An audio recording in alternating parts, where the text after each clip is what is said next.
보면 이거는 새로 번역된 사도신경 본인데요. 나는 5가지의 것을 믿습니다 라고 하는 우리의 믿음의 내용 5가지를 사도신경에 우리는 고백을 합니다. 사도신경의 말미에 있죠. 우리 같이 한번 읽어볼까요? 시작. 나는 성령을 믿으며 거룩한 공교회와 성도의 교제와 죄를 용서받는 것과 몸의 부활과 영생을 믿습니다. 아멘. 네. 이게 사도신경의 믿음의 고백 5가지의 믿음의 고백의 내용입니다. 혹 어떤 분들은 사도신경은 성경에 있는 것이 아니기 때문에 이거를 암송할 필요 없다, 그게 중요하지 않다라고 말씀하는 분들이 계세요. 그런 이단의 종파도 있고요. 그러나 틀렸습니다. 사도신경이 이 본문 그대로 성경에 없는 것은 맞습니다. 그러나 사도신경은 교회 역사를 통해서 초대교회 그때 즈음에 한 300여 년 동안에 걸쳐서 이단들이 횡행했던 때에 정말 정통 진리를 믿고 말씀을 믿는 기독교회는 어떠한 신앙을 믿어야 하는가, 그래서 이단과 정통의 거룩한 교회를 구분해 줄 수 있는 정말 신앙의 핵심만을 모아놓은 거죠. 이 정도의 것은 반드시 믿어야 합니다. 이거를 믿고 있다라고 하면 우리 모두는 다 하나의 거룩한 교회입니다. 공교회입니다 라고 해서 수백 년에 걸쳐서 가다듬어지고 정립되고 그리고 오늘 우리에게까지 내려오고 고백하는 것이 사도신경입니다. 이것은 중요한 건강한 교회와 그리스도인의 믿음의 고백입니다. 그리고 이단을 연구하는 분들이 이단인가 아닌가를 구분할 때 그 바로미터, 그 척도가 되는 것이 사도신경입니다. 사도신경에 있는 내용 중에 믿지 않는 부분이 생겨버리면 이단일 가능성이 아주 많습니다. 이 5가지의 믿음의 내용이 있어요. 뭐가 있어요? 성령을 믿으며. 성령 안 믿으면 어떻게 돼요? 삼위일체 하나님 중에 나는 성령님은 안 믿어집니다 이러면 심각합니다. 성령님을 믿지 않으면 이거는 건강한 그리스도인 아니고 교회 아닙니다. 그 다음에 나와 있는 내용들 정말 중요하다고 생각되는 거 2번, 3번 일단 좀 이따 설명하고요. 4번, 죄를 용서받는 것, 속죄. 이거 안 믿어지면 어떻게 될까요? 큰일 납니다. 예수 그리스도의 십자가의 보혈과 은혜, 예수 그리스도를 믿는 믿음으로 우리의 모든 죄를 사함 받는다라고 하는 거, 이거를 안 가르치고 믿지 못하면 이거는 교회가 아니죠. 이단이죠. 마지막 5번째, 몸의 부활과 영생. 분명한 것은 영적인 부활만을 얘기하는 것이 아니라 육체의 부활을 얘기합니다. 마지막 때에 몸의 부활과 영생을 믿는다. 중요한 이 믿음의 내용들이 들어있어요. 거기에 들어있는 것이 거룩한 공교회를 믿는다. 거룩한 공교회를 믿는다라고 하는 것은 동일한 믿음 가운데 이 땅에 존재하는 모든 교회는 하나의 교회다라고 하는 걸 믿는다는 거예요. 교회가 신앙의 대상이라는 뜻이 아니고요. 나중에 시간이 될 때 또 설명을 하도록 하겠습니다. 오늘은 친교에 대한 거기 때문에 이 정도로 설명을 하고요. 그 다음에 오늘 주제가 되는 성도의 교제를 믿는다. 우리가 건강한 개혁교회 신앙을 갖고 있는 그러한 교회의 성도라고 하면 우리는 성도의 교제를 믿습니다. 성도의 코이노니아를 믿습니다. 이것은 어떤 거는 몸의 부활과 영생, 죄의 용서받는 것, 성령을 믿는 거는 중요한데 거룩한 공교회나 성도의 교제는 별로 중요하지 않습니다. 그렇지 않아요. 제가 말씀드렸죠. 사도신경에 나와 있는 거 이거 하나는 이게 척도가 돼요. 믿느냐 믿지 않느냐에 따라 이단이 될 수도 있고 교회가 될 수도 있어요. 그 정도로 중요한 겁니다. 교회는 2000년의 역사, 초대교회 성령을 통하여 교회가 시작된 이래로 2000여 년이 넘는 때까지 이 믿음의 고백을 하며 건강한 교회로 지어져 가고 있습니다. 그런데 만약 우리가 성도의 교제 코이노니아는 다른 것들에 비해서 별로 중요하지 않습니다, 이거는 그냥 부차적인 겁니다 라고 하는 생각과 그런 믿음을 갖고 있는다라고 하면 우리는 건강한 교회, 건강한 그리스도인이 결코 될 수 없습니다. 근데 이 성도 간의 교제가 참 쉽지가 않아요. 잘 되지 않아요. 이게 성도 간의 교제가 중요하다라는 걸 깨달아도 잘 되지가 않아요. 우리 아까 확인했잖아요. 아까 찬양팀 찬양하는데 축복송을 하면서 나중에 2번째 할 때는 이렇게 옮겨 가시면서 이렇게 한번 하시라.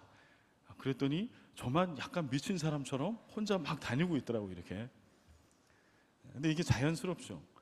저는 되게 자연스러웠을까요? 들어가고 싶더라고. 담임 목사만 아니면 내가. 찬양팀 인도자가 명령하면 따라야지, 순종해야지. 그런 순종하는 마음으로 제가 다녔는데요. 이렇게 축복하면서 제 안에 들었던 마음은 지금은 이게 담임 목사인 저조차도 참 낯설고 힘든 시간이지만 나중에는 너도 나도 그런 시간이 되면 너도 나도 거침없이 이렇게 앞에 가서 눈을 마주치면서, 아까 찬양 인도자분께서 좀 빼먹은 것 같은데요, 진짜 축복할 때는 눈을 마주쳐야 돼요. 상대방의 눈동자 안에 내가 비친 것을 확인해야 돼요. 그 정도까지 가서 쫙 쳐다보면서 제가 선교단체에 훈련 받을 때 배웠던 거예요. 축복송을 하면 완전히 눈싸움 하는 것 같아. 이렇게 하면서 눈동자 속에 내가 담겨 있는 것을 확인해야 온전한 축복과 교제가 이루어지죠. 왜 잘 되지 않아요? 근본적인 가장 큰 이유는요, 사실은 단순한 데 있어요. 우리가 너무 다르기 때문에 그래요. 달라도 너무 달라요. 심지어는 부부 간에도 너무 달라요. 그래서 왜 이혼해요? 성격 차이. 다르기 때문에 이혼해. 가족 간에 너무 달라. 피를 나누고 혈연 관계에 있는데 달라도 너무 달라. 음식 습관도 다르고 뭐도 다 달라. 그래서 싸워 맨날. 이게 옳다 저게 옳다. 친척들과 친구들 간에도 사실은 진실한 교제가 쉽지 않아요. 다른 것을 받아들이기 어렵기 때문에 그래요. 그러면 어떤 분은 이렇게 말씀할 거예요. 목사님, 저는 그 정도 다른 것 쯤은 저는 다 받아들일 넓이와 깊이가 있습니다. 정말 그럴까요? 제가 예를 들어서 한번 남녀 사이의 다름을 소개해 보겠습니다. 한번 여러분 보십시오. 이 쇼핑 맵인데요. 아주 유명한 그 그림입니다. 남자와 여자가 쇼핑몰에 가서 쇼핑을 하는데 얼마나 다른가, 이 남녀 차이를 써놓은 겁니다. 지금 미션은 뭔가 하니 Go to Gap. 미안합니다. 저는 갭에 무슨 연관되어 있지는 않아요. 지분이 있는 것도 아니고, 갭이라고 하는 옷 파는데 가서 옷을 하나, 바지를 하나 사는 거, 어페어 오브 팬츠, 바지를 하나 사는 게 미션입니다. 그래서 남자 여자가 딱 몰에 들어가는 거예요. 입구는 좀 위에 있습니다.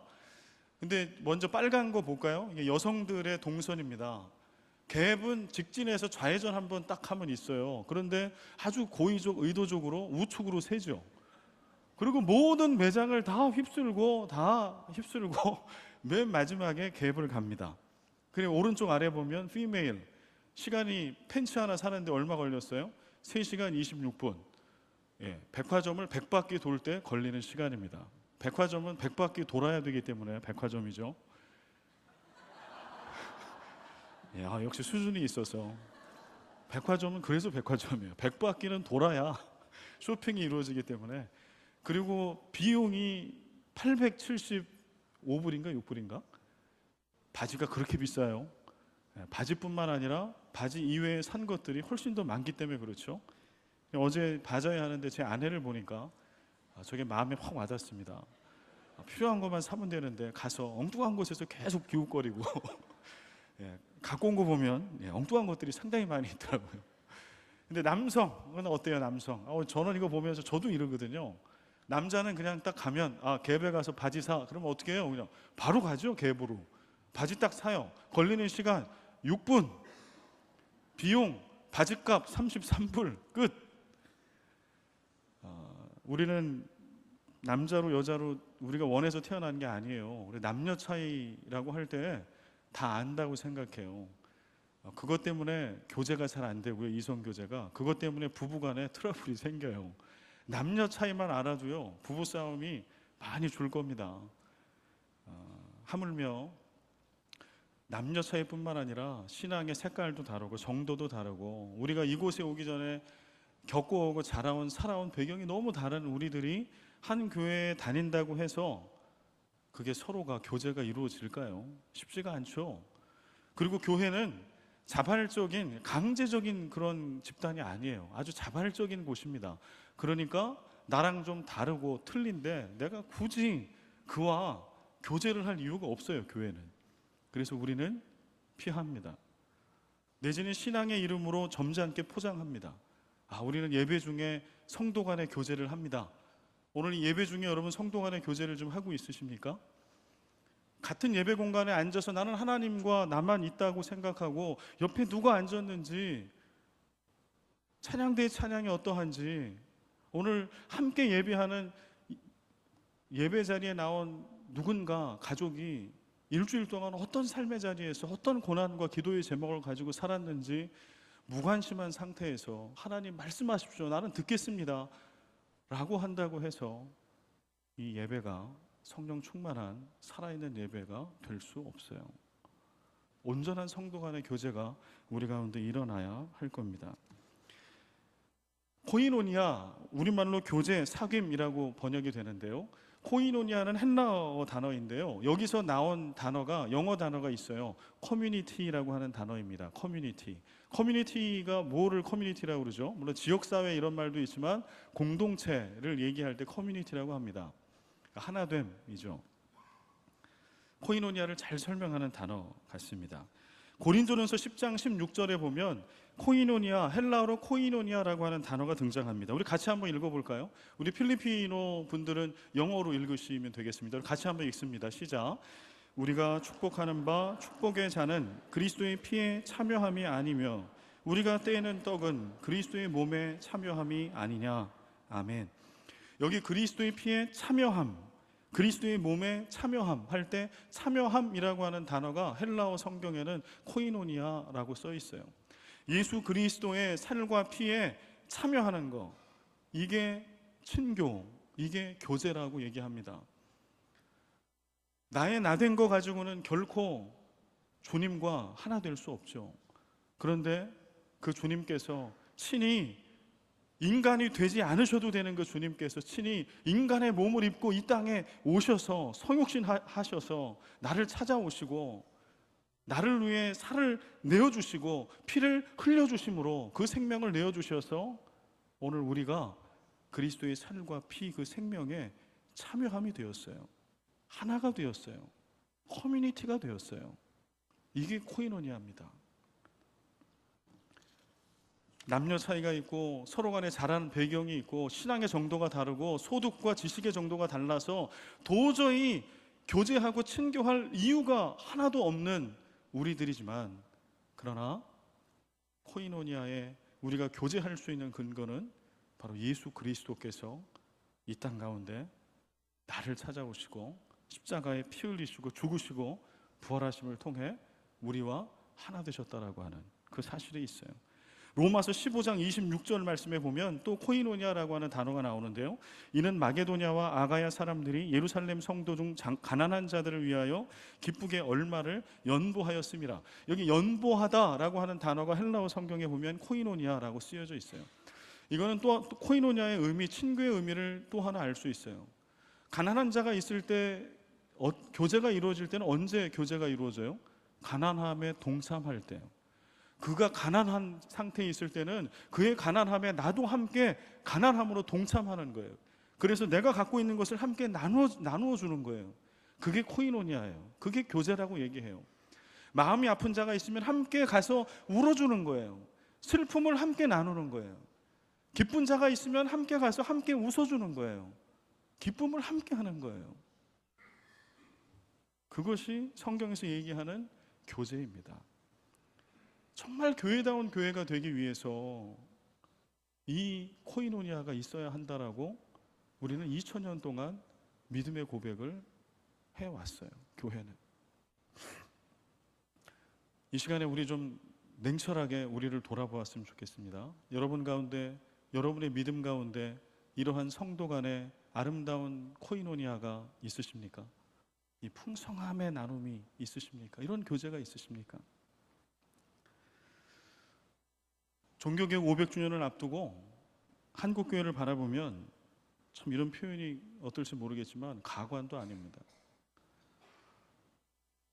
아마 종교개혁자들이 이 사실을 알면 무덤에서 벌떡 일어날 일일 겁니다. 최근에 한국교회에 여러 교단들이 총회를 가졌습니다. 그 교단에 속한 모든 교회의 대표자들이 한 자리에 모여서 회의를 하는 거예요. 1년에 한 차례, 두 차례. 그런데 교단마다 이번에 거론됐던 얘기들이 다 교리에 대한 것들을 거론을 했어요. 저는 많이 실망했습니다.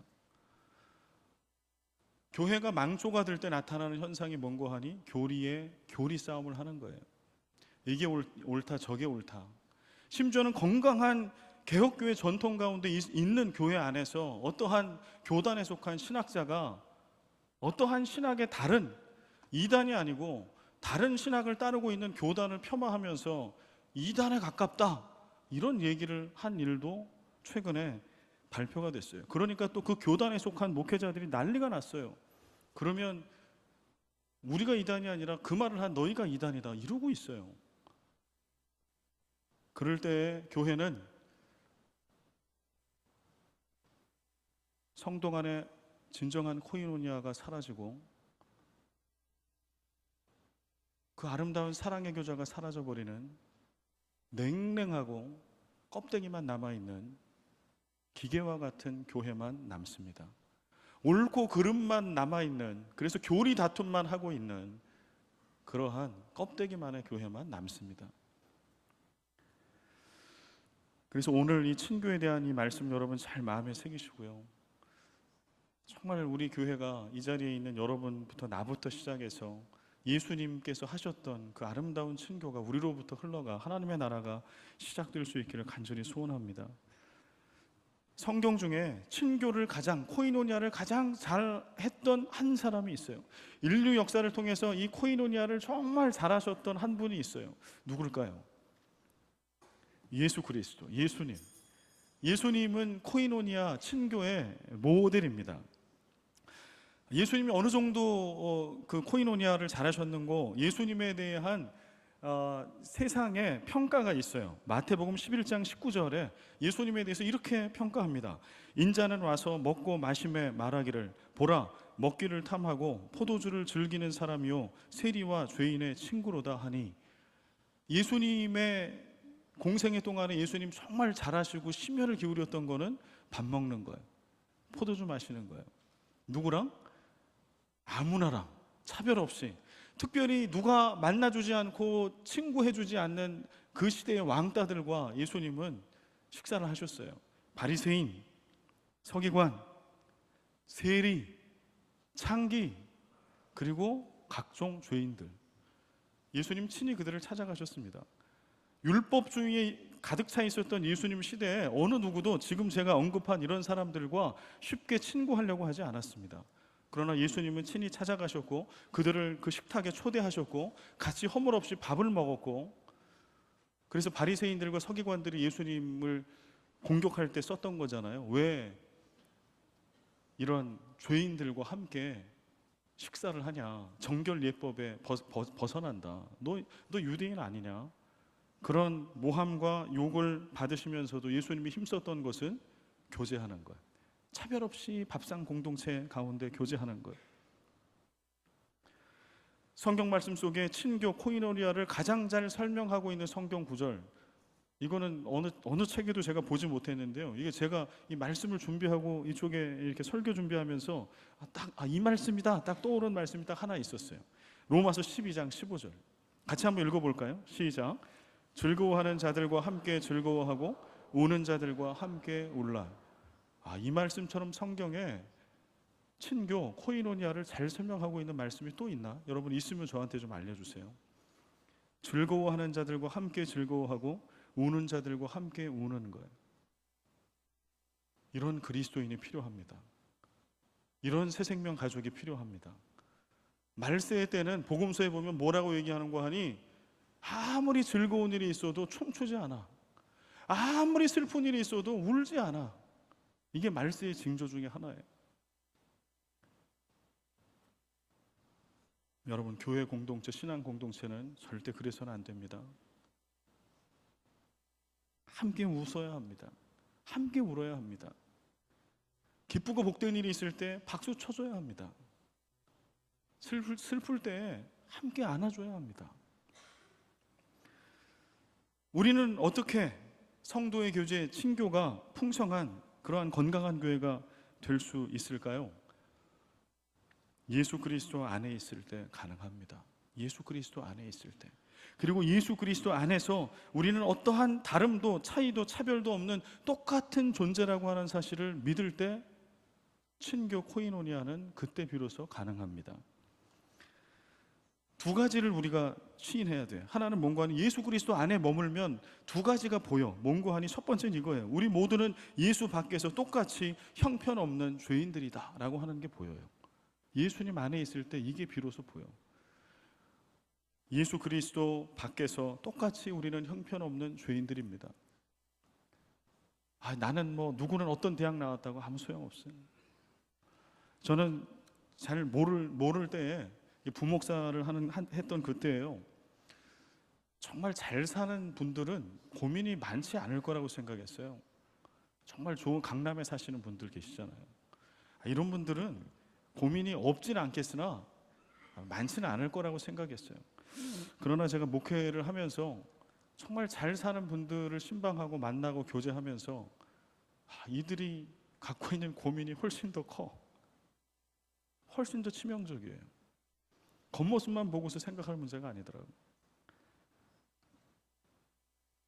우리는 우리의 학벌이 어떻든, 우리의 지위가 어떻든, 우리의 가방끈이 어떻든, 우리의 신앙의 경륜이 어떻든 아무 상관없어요. 예수 밖에서 우리는 똑같이 냄새나는 사람들이고 죄인이고 죄인 중에 괴수들입니다. 그 면에서 우리는 똑같아요. 평등해요. 또 하나는요, 우리 모두는 예수 안에서 하나님의 최고의 걸작품이에요. 예수 만나서 인생이 바뀌어버렸어요. 제 아내가 저를 존경해요. 정말 사랑해요. 저보다 저를 더 사랑해요. 근데 요즘에 제가 죄송하지만 나이를 들면서 약간 역전되는 것 같긴 하지만, 그러나 제 아내가 저를 현재까지도 더 사랑하는 것 같아요. 은혜죠. 저는 그렇게 사랑받기에, 존경받기에 합당한 사람이 아닙니다. 예수 안에서 그게 가능하더라니까요. 예수 안에 있으니까 저처럼 부족한 목사를 여러분들은 담임 목사라고 존경해 주시잖아요. 예수 안에서 가능합니다. 예수 안에 있기 때문에 우리 찬양대가 존귀하게 거룩하게 보이지 않습니까? 아마 노래 실력으로 따지면 우리 찬양대 노래 잘하지만 훨씬 더 잘하는 분들도 많을 거예요. 그러나 우리는 우리 찬양대를 귀하게 생각합니다. 이 찬양대가 없으면 우리는 예배 드릴 수 없습니다. 왜? 예수 안에서. 이들이 얼마나 존귀한 자인지를 우리는 알아요. 내 남편과 내 아내가 부족하고 내 자녀들이 부족하고 우리 친척들이, 내가 아는 누군가가 부족할지라도 우리는 예수 안에서 내가 존귀하게 된 경험이 있기 때문에, 받을 수 없는 그 사랑을 받은 경험이 있기 때문에 우리는 그를 존귀하게 여깁니다. 거기서 친교가 이루어집니다. 우리 이 시간에 좀 옆에 고백해 볼까요? 오늘은 주제가 친교니까 자꾸 부딪혀야 돼. 하기 싫어도. 두 가지 얘기하는데, 우리 모두는 연약한 자들입니다. 이렇게 한번, 이게 좀 낮췄어요. 우리 모두는 형편없는 죄인들입니다. 이렇게 원고는 써 있는데 너무 비참해지니까 우리 모두는 연약합니다. 이렇게 하죠. 우리 모두는 연약합니다. 먼저 나눠보십시오. 우리 모두는 연약합니다. 우리 모두는 연약합니다. 이번에 또 나누실 때는 우리 모두는 하나님의 최고의 걸작품입니다. 저한테 얘기하지 마시고 옆 사람, 뒷사람에게, 가족들이 있다라고 하면 꼭 손을 잡고 얘기하세요. 부모님들이 아이들에게 고백하세요. 얘야, 나는 연약하다. 남편과 아내가 서로 고백하십시오. 나는 연약합니다. 나 함부로 그렇게 강한 사람인 줄 알고 그렇게 구박하지 마세요. 그리고 당신은 최고입니다. 예수 안에서. 성도 간의 교제는 단순한 논의나 사귐이 아닙니다. 구원받은 성도들이 하나님의 나라를 살아가는 방법입니다. 그래서 성도 간의 교제가 있는 곳에서부터 하나님의 나라가 시작됩니다. 그게 교회잖아요. 믿음의 사람들이 성도 간에 온전한 교제를 하면 여기 하나님의 나라가 펼쳐지고 시작되잖아요.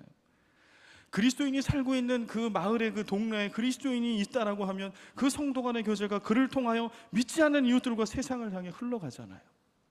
함께 즐거워하고 함께 우는 정말 인간다운 삶이, 행복한 삶이, 차별 없이 차이와 다름을 틀렸다라고 왜곡하고 그렇게 무시함이 없이 그를 동일하게 귀하게 여기며 한 식탁에 밥 먹을 수 있잖아요.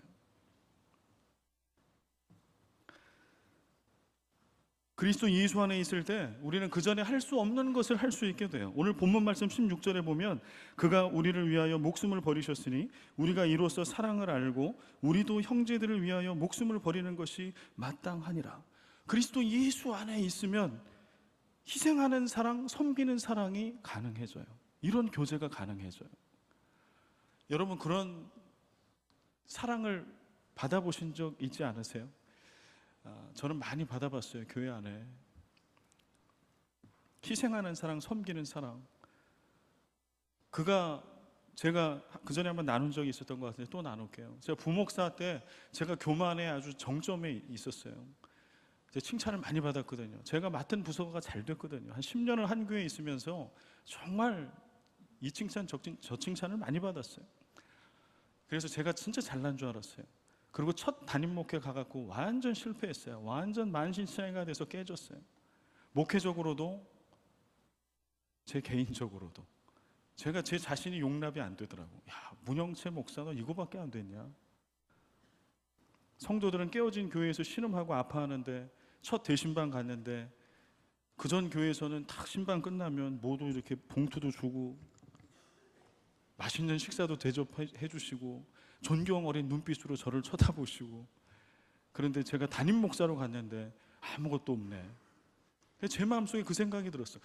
내 앞대에 계셨던 할아버지 목사님, 이 교회 개척한 그 목사님이 있었을 때도 이렇게 했을까? 그 생각이 들더라고요. 근데 순간 그래도 하나님이 저를 사랑하셔가지고 망치로 한 대 얻어맞은 것처럼 참 슬펐어요. 문영채 목사 네가 거기까지구나, 네 수준이. 근데 그 교회에서도 사랑을 많이 받았습니다. 그렇게 했음에도 불구하고 저를 참 많이 사랑해 주셨어요. 필리핀에 와서까지 그 교회에서 연락을 주시고 염려해 주시고 기도해 주시고, 새생명교회 와서 짧은 2년여 제가 목회를 하고 있지만 정말 많은 사랑을 받고 있습니다. 제가 실수하고 잘못했음에도 불구하고 다 감싸 주시고 내가 잘못한 거라고 얘기해 주시고. 저만 그 희생하는 사랑, 섬기는 사랑을 받은 건가요? 여러분도 있죠? 돌아보십시오. 특히 남편들이요, 여러분들이 이혼을 안 하고 지금 여러분의 아내와 예배를 드리고 있다라고 하는 것은 여러분의 아내가 희생하는 사랑과 섬기는 사랑으로 여러분들을 사랑했기 때문입니다. 아멘을 안 하네. 다시 한번 이걸 해야 합니다. 저는 아멘 강요하는 거 싫어하지만 우리 형제들 해야 합니다. 그래야 사랑받습니다. 그래야 쫓겨나지 않아요, 여러분. 다시 한번, 옆자리에 있는 아내가 여러분들에게 희생하는 사랑과 섬기는 사랑을 포기하지 않고 오늘 이 자리까지 주었기 때문에 오늘 여러분들이 쫓겨나지 않고 이혼당하지 않고 오늘 이 자리에 은혜를 받으며 예배를 드리고 있는 겁니다. 사랑하는 형제들이요. 아멘. 예. 우리 아내들이요, 여러분들이 이렇게 웃고 있는, 또 아름다운 미모를 발산하고 있는 이때 오늘따라 여러분들이 왜 이렇게 아름답게 보이시는지 성령님이 제 안에 계시는 것 같아요.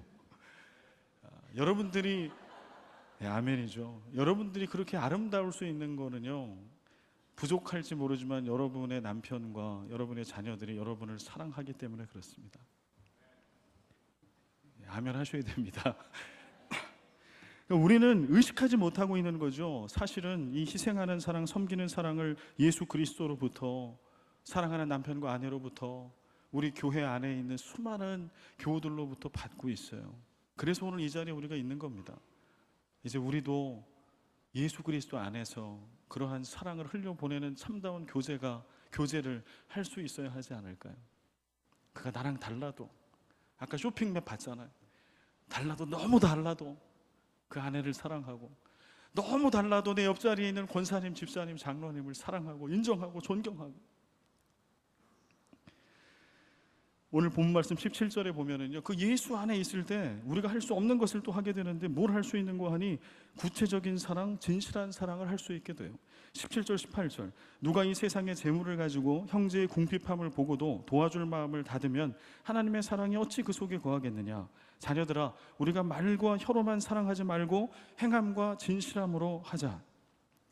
예수 그리스도 안에 있을 때 지금 말씀한 이런 것들을 내가 보게 되면은요, 그전에는 관념적으로 사랑해요. 슬픈 일들 뭐 이런 거 보면 누구 소식을 들으면 아, 그렇지, 참 힘들겠다. 구체적인 사랑, 진실한 사랑은 어떤 사랑이에요? 배고픈 자에게 빵을 나눠주는 사랑. 슬피 울고 있는 자와 함께 같이 얼싸안고 통곡해 줄 수 있는 사람. 시간이 필요하고 기다림이 필요한 사람이 있다면 그가 100번 천하의 잘못을 하고 죄인이라 할지라도 그를 기다려줄 줄 아는 사람. 그가 인정함에 굶주려 있다라고 하면 그의 퍼포먼스는 인정받기에 부족하지만 그를 칭찬해주고 격려해줄 수 있는 사람. 구체적인 사랑, 진실한 사랑. 십자가를 통하여 우리가 예수님께로 받은 그 사랑. 그 사랑이 우리가 성도 간의 교제를 통해서 해야 할 사랑인 줄 믿습니다. 그런데 이게 쉬우면 우리가 다 했을 거예요. 이게 쉽지가 않아요. 그래서 오늘 본문 말씀 24절 우리 마지막으로 같이 한번 읽어보겠습니다. 24절 말씀을 같이 한번 읽습니다. 요한일서 3장 24절입니다. 같이 읽습니다. 시작. 그의 계명을 지키는 자는 주 안에 거하고 주는 그의 안에 거하시나니 우리에게 주신 성령으로 말미암아 그가 우리 안에 거하시는 줄을 우리가 아느니라. 아멘. 우리에게 주신 성령으로 말미암아 그가 우리 안에 거하시는 줄을 우리가 아느니라. 그 예수 그리스도께서 우리 안에 거하시는 줄을 성령님이 아니고서는 알 길이 없어요. 그게 깨달아져야 우리는 온전한 성도의 교제를 할 수 있어. 다름을 극복하고 틀림을 넘어서서 그를 끌어안을 수 있어요. 성령의 도우심으로 가능해요. 그래서 우리는 성령의 도우심을 구해야 합니다. 성령님께서 우리가 그걸 가능하게 만들어 주실 겁니다. 사도신경에도 5가지의 믿음에 대해 나는 믿습니다 할 때 맨 앞에 나왔던 믿음은 뭐였어요? 성령을 믿으며. 성령을 믿는 믿음이 있어야 교회가 하나라는 것도 믿어지고요, 성도 간의 교제도 가능해지고요, 죄의 용서와 몸의 부활과 영생도 그때 믿어져요. 여러분, 성령의 도우심을 구합시다. 그리고 모두가 그 다음에 예수님의 방법을 따라가자. 동고동락 식탁교제의 회복, 제가 이렇게 썼는데요, 예수님의 방법 되게 단순해요. 차별 없는 식탁교제예요. 여기서 차별 없다는 거에 주안점을 두십시오. 내가 늘 만나기 편한 사람과 밥 먹는 거, 이거 얘기하는 거 아닙니다. 정말 만나기 힘들고 내가 피하고 싶은 그 사람과 밥 먹는 거예요. 그를 축복하는 거, 그에게 내 시간을 내어주는 거예요. 예배 후에 이제 점심 식사를 합니다. 여러분들 중에 그냥 가시는 분도 계시죠. 여러분, 우리가 2부 예배 끝나고 밥을 먹는 것은요, 다른 데 밥 먹을 데가 없기 때문이 아니에요. 이 밥이 세상에서 제일 맛있는 밥이기 때문에도 아니에요. 교제하기 위함에 있어요. 성도의 교제. 똑같은 밥, 같은 숟가락으로 먹고 나누며 서로 쳐다보고 우리가 하나임을 깨닫는 거예요. 여러분, 예배 후에 점심 식사 못 하셨던 분 있다면 오늘부터 한번 시도해 보십시오. 그리고 밥 먹을 때 누구랑 먹어? 모르는 사람하고 먹어. 먼저 찾아가세요. 디너 위드 패스터. 그래서 하고 있습니다. 새생명 카페, 커피 한 잔을 놔두고 서로 그 교제를 하고 있습니다. 어제 했던 에스더 새생명 바자회, 우리 사진 좀 보여주실까요? 어제 새생명 바자회 했던 사진이 몇 컷 있는데, 어머나, 이건 뭔가? 네, 이동 주차 부탁드립니다. 또 5장 이때는 어제 바자회 모습입니다.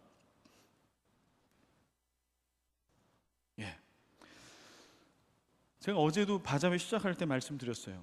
여러분들은 약간 맨정신은 이 바자회를 할 수 없습니다. 이렇게 경제적 효율적인 면으로 생각하면 이거 할 필요가 없어요. 어떻게 하면 제일 깔끔해요? 그냥 마을별로 그냥 몇천 페소씩 내면 돼. 그러면 수익금은 다 채워지고도 남아. 그런데 이분들이 돈 버려, 시간 버려, 마음 버려 다 모여가지고 자기 돈 내면서 뭐 만들고, 정작 팔아야 되니까 자기는 사지도 못하고 와서 못한다고 요거도 먹고 청소해야 돼. 근데 그렇게 하고 나니까 뭐가 남아요? 코이노니아가 남아요. 우리 에스더회 치열하게 그렇게 하신 분들은요, 코이노니아가 남아요. 성도 간의 교제가 남아요. 그 전에 무관심하고 나랑 다르다라고 생각하고 떨어져 있다라고 생각했던 그분이 되게 가까이 느껴져요. 한번 하고 나면. 그 다음에 돈 남은 거는 이게 깍두기야. 플러스 알파. 덤이에요, 덤. 그래서 우리는 그걸로 선교와 구제 현장에 흘려보냅니다. 이건 덤입니다. 우리 에스더 아내 또 오바댜에서 또 친교 모임을 준비하는 걸로 알고 있는데 여러분 사모하는 마음으로 가십시오. 예배드리는 진실한 마음을 가지고 그 자리에 가보십시오. 그걸 통하여 복음의 능력이 살아있는 능력 있는 교회로 우리 교회는 지어져 갈 것입니다. 그 다음에 이제 성찬의 자리로 나아갈 텐데 또 하나는 모두가 차별 없는 또 하나 되는 성찬이 회복되어야 합니다. 이제 그래서 오늘 성찬식을 갖게 될 겁니다. 이어서 여러분 성찬식이라고 하는 것은요 예수 그리스도의 살과 피를 우리를 위해서 흘려주고 쪼개주신 그 예식의 그 의미에 참여하면서 높고 낮고 존귀하고 어떠한 모든 것들이 다 다름과 차이가 없어지고 우리 모두가 그리스도 안에 하나 되는 그런 예식입니다. 그래서 서로가 그리스도의 피값만큼 소중하다라고 하는 것을 깨닫는 시간, 성찬의 예식의 시간입니다. 이 성찬의 온전한 의미가 우리 매달 한 번 드리는데 특별히 오늘 이제 성찬 예식을 갖게 될 텐데요. 여러분이 성찬의 예식이 회복될 수 있도록 진실함을 가지고 나아오십시오. 그리고 매달 마지막 주는 우리 필리핀어 예배 2부 예배 같이 드리는데 매달 마지막 주 예배는 함께 드립니다. 그래서 오늘 저 뒷자리에 우리 필리핀어 지체들이 함께 와 있어요. 그리고 아니더라도 우리 안에 한필 이 커플들이 계셔가지고 이렇게 통역기를 끼고 예배하는 분들이 매주 여러분이 계십니다. 특별히 오늘 이 성찬의 예식을 통해서 우리 필리핀 형제 자매님들 언어가 다르고 색깔이 다르고 하는 자매 형제 자매라 할지라도 이 성찬의 예식 가운데 우리 서로가 하나라고 하는 거 예수 그리스도의 보혈만큼의 가치가 있다라고 하는 것을 발견하는 고백하는 그런 성찬이 되기를 간절히 소망합니다. 그래서 오늘 필리핀어 우리 전임 사역자 제시폰 목사님이 성찬위원으로 함께 할 겁니다. 앞으로 매달 마지막 주는 그렇게 할 겁니다. 이제는 우리 주 예수 그리스도의 은혜와 아버지 하나님의 끝없는 사랑과 성령의 교통하심이 예수 그리스도께 받은 바 그대로 사랑의 코이노니아를 온전히 이루어가기를 다짐하는 예배 가운데 나온 모든 주의 백성들 머리머리 위에 이제와 영원히 항상 함께 계시기를 간절히 축원하옵나이다.